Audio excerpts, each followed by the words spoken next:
السلام علیکم ورحمۃ اللہ وبرکاتہ۔ پارہ نمبر 30 سورۃ الکافرون۔ سورہ کافرون مکی صورت ہے اور اس کی 6 آیات ہیں۔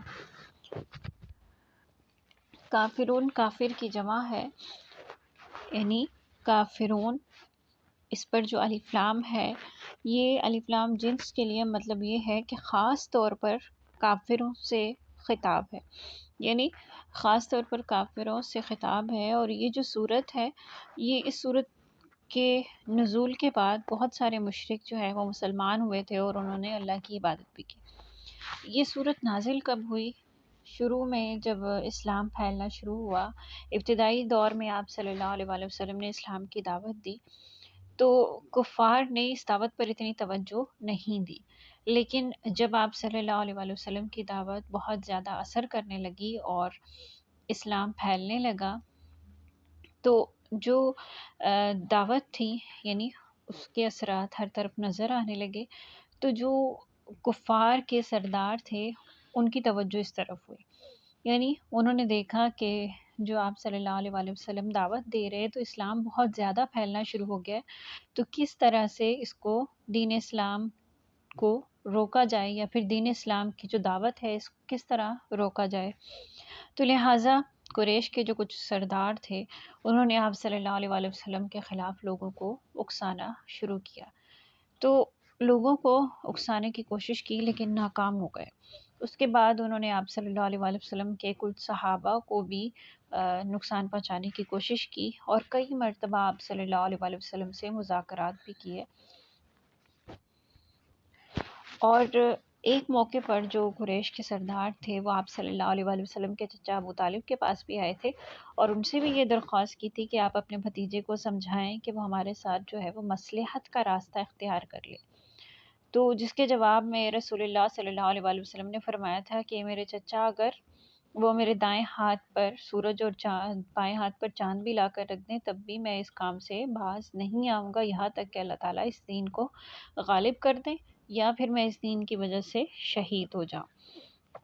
اس کے بعد بھی اہل مکہ جو تھے انہوں نے ولید ابن مغیرہ کے ذریعے بھی یہ پیشکش کی کہ اگر آپ چاہتے ہیں کہ ہم دولت مند ہو جائیں تو آپ ہم سے مذاکرات کریں، یعنی مذاکرات کریں کہ آپ جتنی دولت کہیں گے ہم آپ کو دے دیں گے، اگر آپ کسی سرکاری عہدے پر یا کسی منصب پر فائز ہونا چاہتے ہیں، یعنی سردار وغیرہ بننا چاہتے ہیں، تو ہم آپ کو وہ بھی بنا دیں گے۔ اگر کسی خاندان میں کسی عورت سے شادی کے خواہش مند ہیں تو ہم آپ کی وہ بھی خواہش پوری کر دیں گے، آپ ہم سے مذاکرات کریں۔ تو اس موقع پر یہ صورت نازل ہوئی، اور اس میں اللہ تعالیٰ نے آپ صلی اللہ علیہ وآلہ وسلم کی طرف سے ان کافروں کو جو جواب ہیں وہ دیے ہیں۔ اگر اس صورت کی پہلی آیت کو دیکھا جائے تو یہاں بھی اگر دیکھیں تو اس صورت کا جو آغاز ہے لفظ کل سے کیا گیا ہے، یعنی کل کہہ دیجئے کہ نبی تم ان سے 2 ٹوک کہہ دو، یعنی 2 ٹوک ایک الفاظ میں صاف کہہ دو کہ جو کافر ہو، یعنی جو کافر ہو تم، منکر ہو، انکار کرنے والے ہو توحید کا، کل کہہ دیجئے، یا ایھا الکافرون آپ کہہ دیجئے کہ اے کافرو، یعنی 2 ٹوک ان سے یہ بات کہتے ہیں کہ لا اعبدو، نہ میں عبادت کرتا ہوں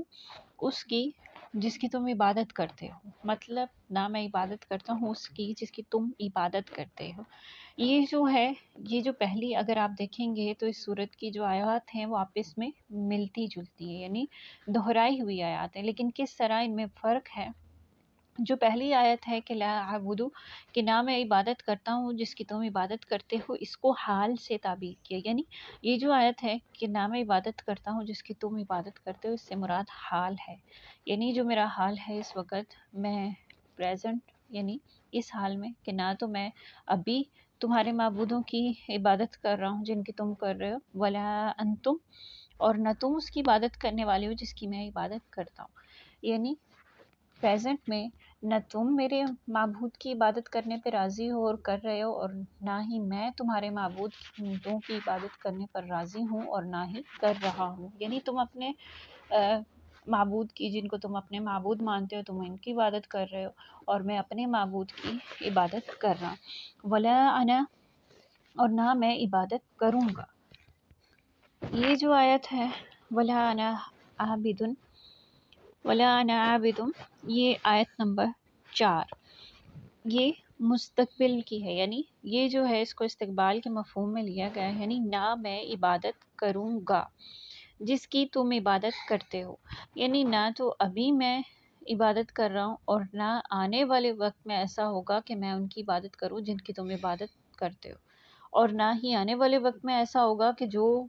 میں جس کی عبادت کر رہا ہوں یعنی اللہ تعالیٰ کی، آنے والے وقت میں بھی ایسا ہوگا کہ تم اس کی عبادت نہیں کرو گے۔ یہ جملہ تاکید کے لیے اور دہرایا گیا ہے، مقصد یہ ہے اس کا کہ کبھی ممکن ہی نہیں ہے کہ میں توحید کا راستہ چھوڑ کر شرک کا راستہ اختیار کروں جیسا کہ تم چاہ رہے ہو، اور اگر اللہ تعالیٰ نے تمہاری قسمت میں ہدایت نہیں لکھی تو یقیناً تم اس ہدایت اور توحید سے محروم ہی رہو گے۔ اور یہ بات اس وقت فرمائی گئی تھی جب کفار نے یہ تجویز دی تھی اس کے بعد کہ 1 سال ایسا کریں، پھر اگر آپ ایسا نہیں کرتے تو 1 سال جو ہے وہ آپ ہمارے معبودوں کی عبادت کر لیں، اور جو آنے والا سال ہوگا اس میں ہم آپ کے معبودوں کی عبادت کر لیں گے۔ تو اس کے جواب میں یہ آیت تھی، یعنی کہ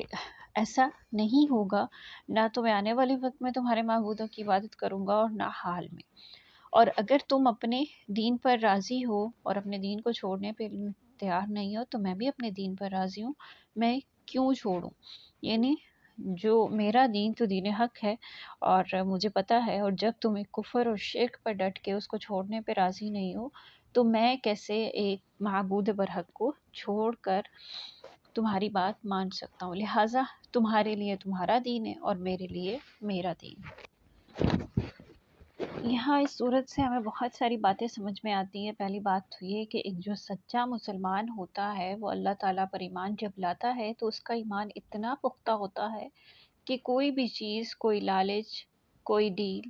کوئی بھی بات اسے اپنے ایمان سے پیچھے ہٹنے نہیں دیتی،